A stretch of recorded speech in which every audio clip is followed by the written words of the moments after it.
How to fix your keyboard is not working on your Intel laptop. So if you're unable to click on your keyboard or it's just not working in general, I'm going to show you a few ways on how to go and solve this issue. Now the first thing you'll need to do is just open up your Start menu and then click on Settings. From the left hand side, select Accessibility, and then you'll need to scroll down this page and select Keyboard. Now next to sticky keys, make sure this is turned off and disabled. You also need to make sure filter keys is turned off as well, and also make sure toggle keys is turned off like you see here.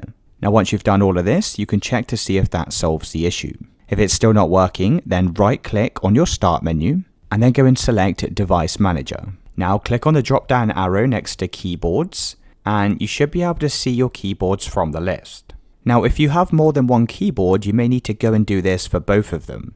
So just right click on your keyboard and press Update Driver, press Browse My Computer for drivers, and press Let me pick from a list of available drivers. You can then go and select the HID compliant device and press Next, and you can check to see if that solves the issue. If it's still not working, the final solution is just to right click on your keyboard and press Uninstall Device. You can then go and press Uninstall, and once you've done this, you'll need to restart your computer. So just hold down the power button on your laptop for around about 20 seconds. You can then try restarting your computer and your keyboard should now be working.